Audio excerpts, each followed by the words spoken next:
Hello, everyone, and welcome back to Raising the New Earth. This is the podcast where we explore pathways to healthier and more conscious world. I am Noah, your host. And today we're diving into a topic that is very close to my heart, disease prevention through nutrition, stress management, and brain health. As someone who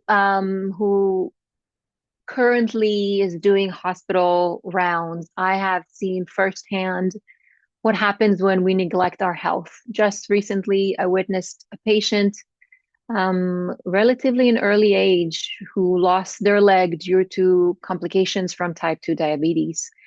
An amputation is something that could have been prevented with proper education, attention, and intention. It is heartbreaking, but it is also a call to action. And that's why I wanted to do this short podcast episode. So let's talk about the power of prevention. We often hear the phrase, an ounce of prevention is worth a pound of cure.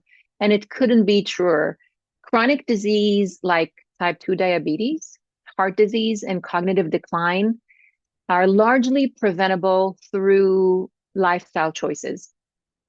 Yet, um, within the healthcare system that we're currently in, um, we have to manage those diseases later in the game because once the responsibility has been taken off of the shoulders of the patients, there's only so much we can do.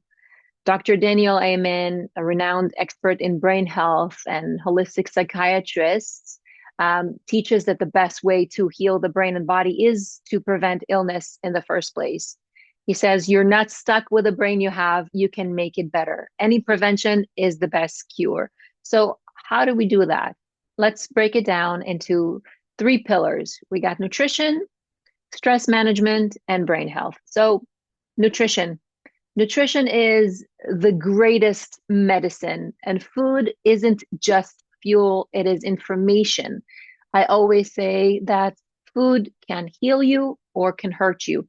And every bite we take sends signals into our bodies to either build health or feed disease. And poor nutrition is a major driver of chronic conditions like type 2 diabetes that I mentioned before. I see patients in the hospital who are living with the consequences of years of processed foods, sugary drinks, and a lack of awareness about the connection between what we put into our body and what comes back as a result and what the body truly needs. So the tragedy is so many of the outcomes are preventable if we just had reached them sooner, if we just had learned about them sooner with education and support. They could be living a different life and a different reality today. So what can we do? Eat the rainbow. I know I don't refer to taquitos or M&Ms. I mean, eat the real rainbow, whole, nutrient-dense foods rich in antioxidants. Focus on fiber, whole grains, legumes, vegetables to stabilize your blood sugar. Healthy fats for brain health. Coconut is an incredible fruit that can add a lot. Avocados, nuts, and seeds within limits, and omega 3s from flax seeds or wild fish. A little knowledge can really save lives, and we need to make sure that nutrition education is a priority in homes, in schools, and communities. Pillar number two, managing stress, the silent killer. So, stress is another major driver of chronic illness and inflammation. When we live in a constant fight or flight mode, our bodies release a hormone that's called cortisol. And cortisol is a stress hormone that increases blood sugar and inflammation. And over time, if this is how we live our lives day in and day out, over time, this can lead to insulin resistance and type 2 diabetes, and sometimes worse. In the hospital, I've seen many unmanaged stress um, that leads to people down a path of poor choices, like reaching for fast food or skipping their exercise because they're simply overwhelmed. What can we do? Three things. Mindful movements. Mindful movement in a way, find joy in movement, whether it's yoga, dancing, or walking. Stress reduction can be greatly reduced through mindful movement. Then you have mindful moments. Practice deep breathing or meditation daily. It doesn't have to take 20 minutes. I do mine in 3 minutes. When I drink my lemon water in the morning, I take a few deep breaths, I send my prayers, and I send my intention for the day. It doesn't have to take long, but it needs to be there because we are operating from this beta brainwave of go, go, go, go, go. And if we don't take time to ourselves, we're getting caught up in the illusion of the chaos of our everyday lives. So we got to take moments for ourselves, the beginning of the day, in the middle of the day, the end of the day, whatever works for you, for your schedule. But make sure you take that time for that mindful moment, breath, and meditation. And the last one is restorative sleep. We know by now that sleep is incredibly important for our overall health. So prioritize 7 to 9 hours of quality rest and sleep. Stress reduction isn't a luxury. It's not a luxury. It's a necessity, as Dr. Danielle Amen says. When you manage your mind, you can manage your health. So it is an important component. I don't feel that it has been stressed enough or emphasized enough when I grew up.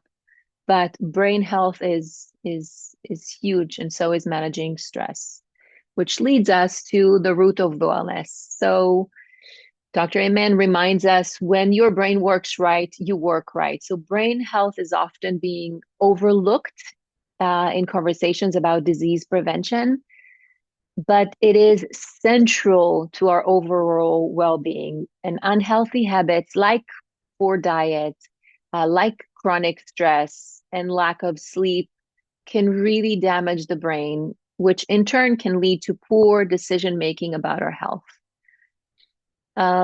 If you look into the work of Dr. Daniel Amen, you'll see his work with all the brain health issues, including dementia and Alzheimer.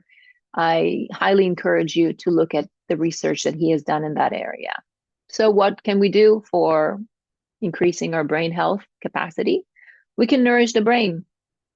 Foods that are rich in omega 3s, berries, nuts, dark leafy greens are fantastic. Exercise regularly. It doesn't have to be hardcore. It doesn't have to be HIIT. It doesn't have to be anything, but it does have to include movement because movement boosts blood flow into the brain.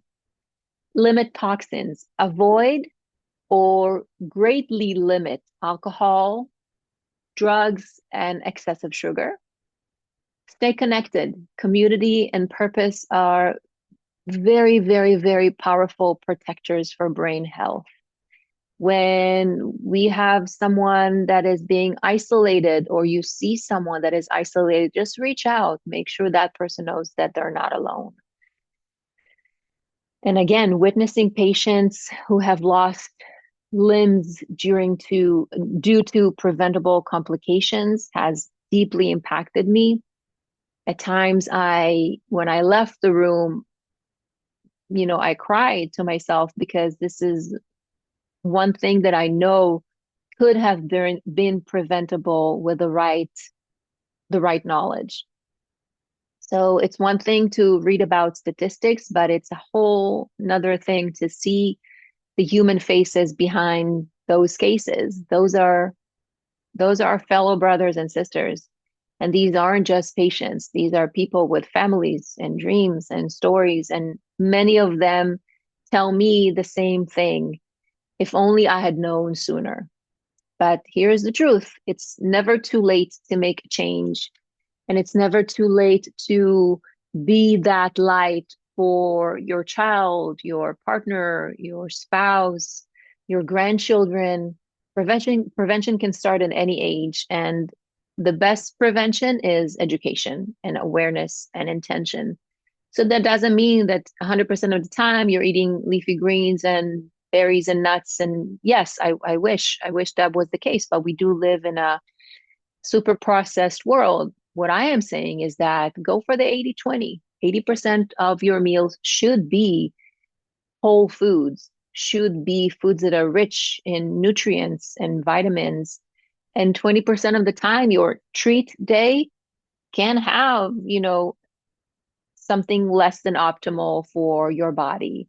And your body will forgive you because the majority of the food that you're putting into your mouth is the food that heals you and not hurts you. So if we shift from reactive to proactive, then as a wellness advocate, I believe that prevention should be at the heart of our healthcare system. We need to bring nutrition education into every doctor's visit, every classroom, and every community space. And we need to address the whole person, the body, the mind, and the soul. If I attend to my client's needs only on a physical level, then I'm not doing my job. Then I neglect the emotional element and the struggle and the stress that that individual possibly struggles with. So making sure that we look at the person as a 360, as a whole person, is key to proactive health management. So I ask you, are you nurturing your body with real healing foods? Or are you a grab and go type of person? We grab a food, we inhale it down, and we don't even know what we had. Because sometimes I do that too, right? Sometimes I have to eat at the desk, which I don't like doing, but what I do make sure I do is say a little prayer under my breath. I say a little prayer. I say a little gratitude prayer for those who prepped my food and for the food that I'm eating. Are you tending to your stress and giving your brain the care it deserves? Are you empowering those around you with knowledge about prevention? Are you being the light for your family? Are you showing through actions what it means to be a healthier person as opposed to words, right? So, my closing thoughts for today's episode is let's not wait until we're in a hospital bed to make a change. Let's choose prevention over cure to ourselves, for ourselves, and for our loved ones and the generations to come. And again, if you found this episode valuable, please share it with someone you care about. And together we can build a new earth, one where health, awareness, and love lead the way. Until next time, I'm Noah, and this is Raising the New Earth. Stay well, stay inspired, and stay connected. Until next time.